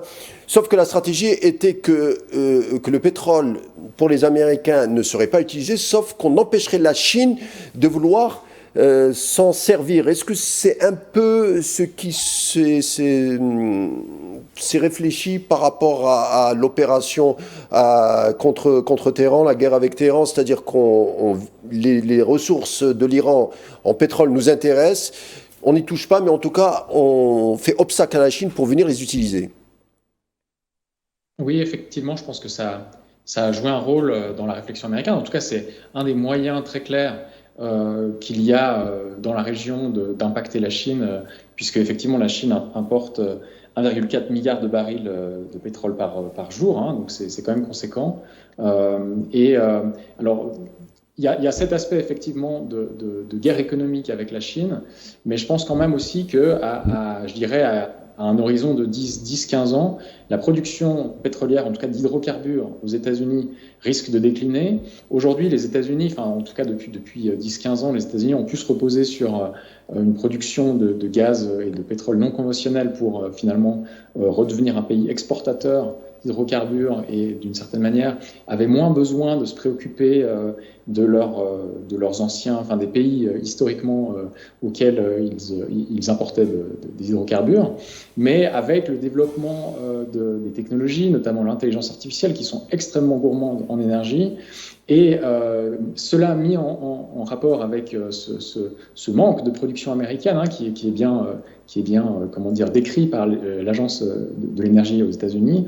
Eh bien, il se trouve que je pense que les États-Unis, alors c'est pas une urgence absolue maintenant, mais au vu des investissements qu'ils font massifs, hein, plusieurs centaines de milliards dans l'intelligence artificielle, je pense que l'enjeu de pouvoir finalement s'assurer que à l'avenir, hein, dans un horizon de 5, 10, 15 ans, ces ressources en hydrocarbures soient disponibles, et bien là, je pense qu'il y a quand même un enjeu important et que l'administration américaine en est consciente et essaye de sécuriser ces ressources. Alors, je dirais qu'il y a deux objectifs en un qui sont remplis. Il y a effectivement d'un côté pénaliser la Chine dans ses importations d'hydrocarbures, mais il y a aussi à terme cette conscience que la production américaine risque de péricliter. Enfin, elle va péricliter, c'est clairement annoncé, et qu'au vu de l'augmentation de la consommation énergétique, notamment en lien à l'intelligence artificielle, il faudra des ressources, et que ces ressources-là, elles doivent être importées. Alors, Arabie Saoudite, Iran en particulier, mais c'est quand même un pays, je veux dire, on se rappelle que depuis les années 50, avec le renversement de Mossadegh, le pétrole était déjà un enjeu majeur pour les compagnies britanniques qui opéraient dans la région. Donc, dans tous les cas, je pense que ce pays-là, en tout cas, qu'un régime favorable à l'Occident soit, disons, aux manettes de l'Iran et dans l'intérêt américain à long terme d'approvisionnement énergétique. On reprendra les échanges juste après cette autre coupure publicitaire. On revient. On a encore beaucoup de choses à se dire concernant cette guerre contre l'Iran et ses enjeux. À tout de suite.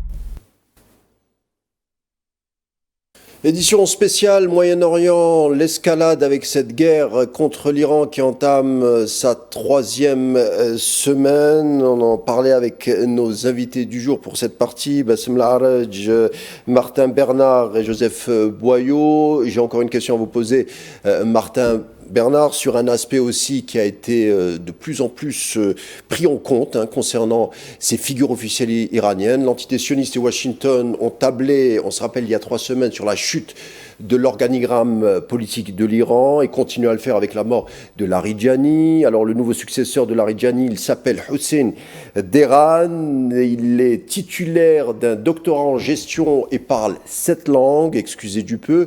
Il n'est pas inconnu des Américains puisqu'il a joué un rôle de leadership au sein des gardiens de la Révolution dans les années 1980 dans l'offensive contre la caserne des Marines. Ça avait en tout cas traumatisé les militaires américains.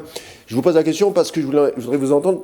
On se rend compte que plus on tue les dirigeants iraniens, plus on les élimine, plus les successeurs semblent être plus radicaux. On en parlait lors de la première partie. Votre avis ?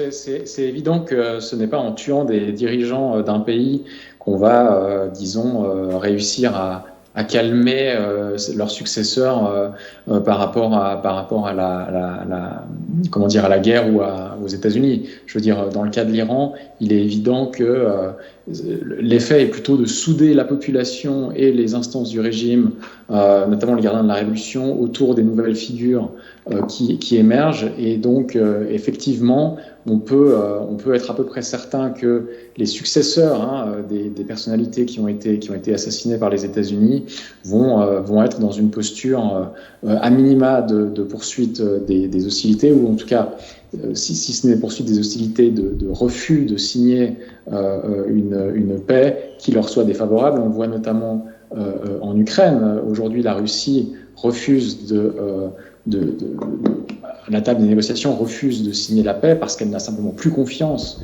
dans la parole des Occidentaux, l'Europe, les États-Unis. Et donc, ce sera la même chose, je pense, en Iran, c'est-à-dire que désormais, les intérêts iraniens vont primer et que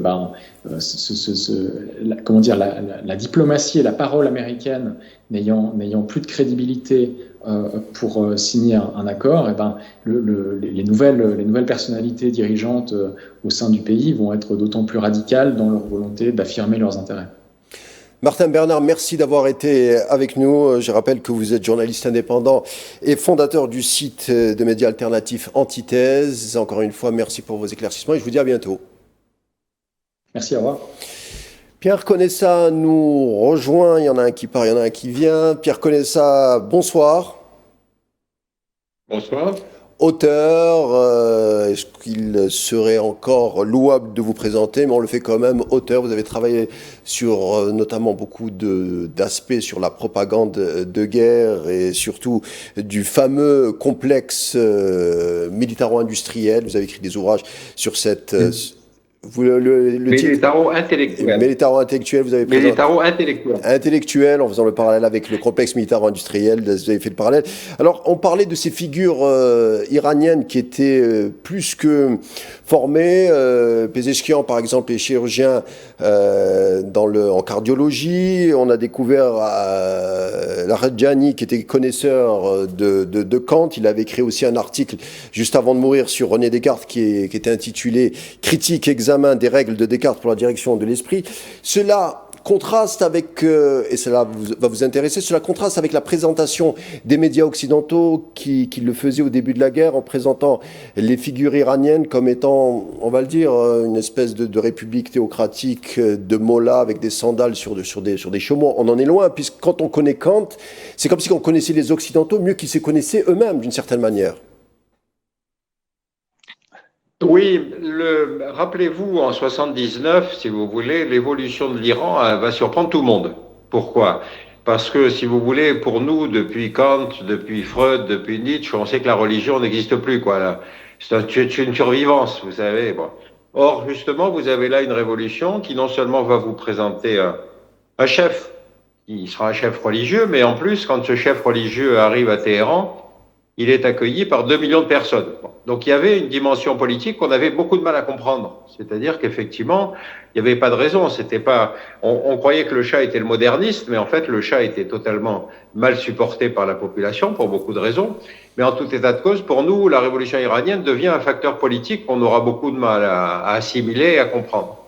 Donc c'est une variable, ça c'est une première chose. La deuxième chose, si vous voulez, c'est que l'Iran est considéré comme un appendice des analyses du Moyen-Orient. Mais l'Iran est fondamentalement différent du reste du Moyen-Orient, puisque effectivement c'est un pays d'origine perse, ça a 3000 ans d'histoire, et c'est un pays qui est chiite alors que le reste est sunnite. Donc ça faisait beaucoup de variables, si vous voulez, pour lesquelles on a pensé stupidement, si vous voulez, que effectivement après la prise d'otage de l'ambassade, la guerre allait résoudre la question. Bon.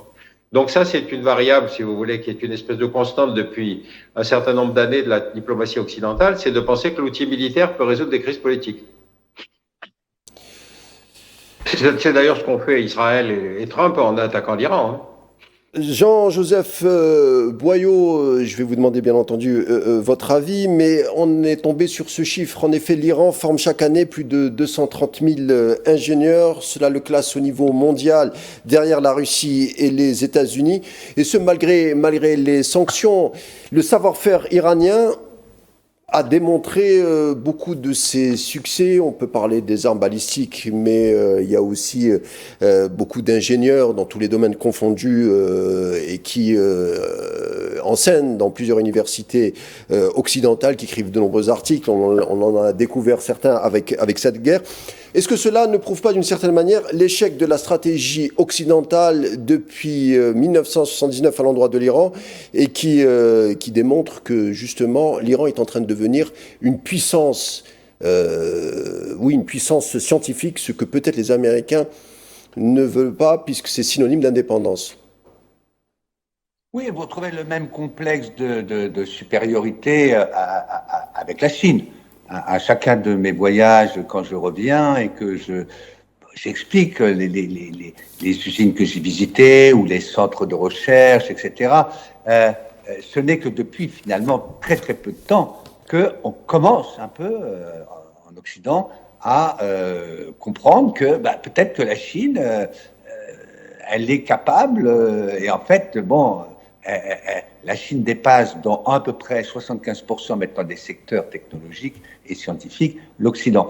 Non, ce qui m'intéresse beaucoup, enfin ce qui doit nous intéresser beaucoup avec l'Iran, c'est qu'on est dans un monde dans lequel, en gros, 80% de la population est dans le Sud, ce qu'on appelle le Sud global, et que l'Occident avait un peu cette idée que le développement économique, le développement social, le développement culturel, c'était une sorte de train linéaire où l'Occident était en tête et le Sud global était derrière. Et en gros, les mêmes voitures allaient s'imposer dans les années à venir. Or, ce que montre cette guerre en particulier, on avait déjà eu quelques idées avec la guerre russo-ukrainienne quand même. C'est le rôle extrêmement important, non pas de l'hyper-technologie, mais la capacité de travailler de façon beaucoup plus frugale, de travailler autrement que l'Occident. Et c'est là où, dans l'interview que j'ai donnée à votre confrère de la presse écrite, je parlais de la fin de la Pax Americana, non pas sur un plan là, géopolitique, mais sur un plan technologique et sur le plan des savoir-faire. C'est un message très important pour le Sud global. Cela veut dire que ce n'est pas au nombre de milliards que je vais engager dans mes dépenses d'armement que dépendra ma puissance militaire de demain. De la même façon, on le voit avec la Chine, qui a été tentée pendant des années de suivre le développement économique américain d'une certaine façon. Dans les premières années après l'ouverture, la voiture américaine était considérée comme en gros la cible de tout Chinois un peu riche et moderne. Or, c'est plus du tout ça qui est en train de se passer. La Chine a inventé un autre modèle de consommation et de production. De la même façon, c'est ce que l'Iran démontre. Je suis stupéfait de voir comment on ne prend pas suffisamment en compte. Ça rentre petit à petit, mais enfin, les conséquences pour le Sud global sont extrêmement importantes. Il y a une capacité d'ingéniosité, l'ingénieur, c'est l'ingéniosité, qui s'exprime dans cette guerre. C'est un message pour l'Algérie, pour toute l'Afrique. Vous avez là bientôt 2 milliards d'êtres humains, et dans le défi du développement, c'est précisément de ne pas copier ce que fait l'Occident, parce que précisément, ce que fait l'Occident, ça ne marche pas dans le Nouveau Monde. Et donc, on a, je trouve, un très bon message, ce que vous dites sur le nombre d'ingénieurs. J'ai pas mal d'amis ingénieurs iraniens, d'ailleurs, depuis beaucoup d'années, dont 2 dans le nucléaire en particulier. Et à chaque fois, ce qui m'avait surpris, c'est de retrouver ce que je voyais un peu en Inde. L'Inde aussi est très forte dans cette capacité d'inventer des modèles économiques tout à fait différents. Donc le problème n'est pas la technologie, c'est le modèle économique. Et quand vous avez un drone de 20 à 50 000 euros qui finalement est capable de menacer une installation américaine dont la réplique se fera par des missiles qui coûtent 2 millions d'euros, en gros c'est ça qui se passe, eh bien vous avez là un message d'espoir considérable. Alors cette guerre est évidemment très triste, mais en même temps elle est la leçon, me semble-t-il, de ce qu'un pays qui investit dans son capital humain est un pays qui va inventer ses propres solutions et qui n'aura pas besoin de courir après les modèles occidentaux qui, de toute façon, conduisent l'humanité à sa perte, bien évidemment, et pas seulement sur les sujets climatiques. Donc, comme vous l'expliquez, c'est la victoire, au fond, d'un modèle, qu'il y existe un modèle alternatif au modèle américain. Pierre Conessa, dernière question, on arrive à la fin, malheureusement, de notre édition, de nos échanges. Comment vous expliquez la perte de l'impasse de la réflexion, de la pensée occidentale à l'endroit de l'Iran? En France, il y avait des gens comme Henri Corbin, même aux États-Unis, c'était des gens, au niveau de la morale, il y a beaucoup de choses à dire, mais on avait des Zbigniew Brzezinski, on avait des Henry Kissinger qui voulaient continuer à nourrir, en tout cas travailler pour que l'empire américain, l'impérium américain continue de subsister, mais qui quand même se rendait compte de la complexité du monde. Kissinger était allé voir Mao Tse-tung, Brzezinski qui disait qu'il fallait pas se mettre à dos à la fois la Chine et la Russie, car on aurait beaucoup de problèmes, les ressources américaines ne permettaient pas de faire face à ces deux grandes puissances. Comment vous expliquez cette perte de la pensée stratégique occidentale ? Je crois qu'il faut remonter un peu. C'est-à-dire que quand l'URSS disparaît, vous avez effectivement des interrogations qui vont se traduire par des livres en particulier sur comment garder la suprématie absolue des États-Unis. Bon. Vous en avez un qui s'appelle le choc des civilisations, qui va expliquer que bien évidemment les civilisations agressives sont par hasard le monde arabo-musulman et le monde chinois. Et puis vous avez un autre qui explique, Fukuyama, qu'il va y avoir le triomphe de la démocratie libérale. Vous avez pu constater qu'aucune de ces deux prévisions ne se sont vérifiées et qu'en plus, si vous voulez, Huntington a été traduit dans 35 langues, c'est-à-dire la capacité des Américains à structurer un débat international est absolument fantastique. Évidemment, le tournant se fait le 11 septembre, puis le 11 septembre, encore une fois, c'est quelque chose d'extrêmement intéressant parce que dans le discours de janvier 2002 devant sur l'état de l'Union devant le Parlement, George Bush désigne l'axe du mal, c'est-à-dire l'Iran, l'Irak et la Corée du Nord, alors qu'il y avait dans l'avion ni Iranien, ni Irakien, ni Nord-Coréen, et qu'il y avait 15 Saoudiens. Donc vous avez là la production de la fabrication de l'ennemi, c'est-à-dire comment est-ce qu'on va désigner artificiellement des ennemis, avec le succès que vous connaissez, puisque finalement, ça va déclencher, il fallait une guerre pour venger l'humiliation du 11 septembre, guerre qui commence en Afghanistan, qui va ensuite s'étendre en Irak et qui va diffuser sur la Syrie. Donc on est, si vous voulez, dans les démocraties occidentales, sur quelque chose qui est une espèce de mécanique de la guerre, le complexe militaro-intellectuel, où des gens viennent vous expliquer la bonne solution, c'est celle-là. Regardez l'attaque sur l'Irak, qui est absolument prodigieux parce qu'il n'y avait aucune raison d'attaquer l'Irak. Et donc on est sur quelque chose, encore une fois, dans lequel il faut absolument expliquer que la guerre n'est pas une nécessité. Regardez le cas de la fabrication de l'ennemi chinois aujourd'hui aux États-Unis. Et c'est d'ailleurs en partie vrai en France aussi. La Chine a cette caractéristique d'être devenue une grande puissance économique et industrielle qui exporte partout, mais qui n'a pas d'exportation de son modèle militaire. C'est-à-dire qu'il n'y a pas de troupes chinoises à l'extérieur du continent. Merci. Alors, vous vous dites, mais attendez, pourquoi c'est une menace? Ah, mais non, c'est pareil, c'est une menace, vous ne comprenez pas pourquoi. Ils sont en Afrique, ils vendent des produits qui plaisent aux Africains. Je sais bien qu'ils menacent nos positions, mais enfin, ce n'est pas une menace militaire. Et donc, vous voyez que la réaction des Américains consiste à essayer de transformer la Chine en une menace militaire, mais encore une fois, on manque d'arguments. La fabrication de l'ennemi est un processus de puissance, si vous voulez, pour expliquer comment il faut que le monde soit organisé. Et donc, voilà un peu les caractéristiques. Alors, effectivement, tout ce que vous avez dit est tout à fait juste, c'est-à-dire qu'effectivement, vous n'avez pas de raison la guerre déclenchée contre l'Iran, si vous voulez, là, la dernière, elle s'est faite sans aucune justification. Il faut toujours parler du programme nucléaire iranien. Moi, j'en entends parler depuis 20 ans du programme nucléaire iranien. À chaque fois, c'était pour dire l'Iran n'a jamais été aussi proche de la bombe.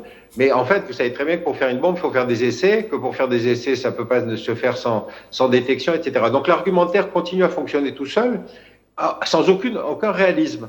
Et donc là, il fallait déclencher une guerre. Donc ils ont arrêté le processus de négociation, ils ont exclu l'Agence internationale de Vienne, et puis ils ont attaqué. Donc voilà, on est face à un couple Trump-Netanyahou, si vous voulez, qui est particulièrement inquiétant, et je ne suis pas sûr que ce soit Trump qui le pilote. J'ai l'impression que c'est plutôt Netanyahou qui le manipule. Peut-être que ce sera la thématique d'une future émission. Merci en tout cas Pierre Conessa d'avoir été des nôtres, auteur du livre Le complexe militaro-intellectuel, j'insiste. Merci en tout cas d'avoir été des nôtres. Je remercie également Bassem Laharaj, professeur en relations internationales et analyste en stratégie de sécurité, et également Joseph Boyau, spécialiste en économie politique. Merci d'avoir été des nôtres, messieurs. L'émission spéciale se conclura ici. Merci de nous avoir prêté attention. Je vous laisse avec la suite des programmes sur Al24 News et vous dis À bientôt.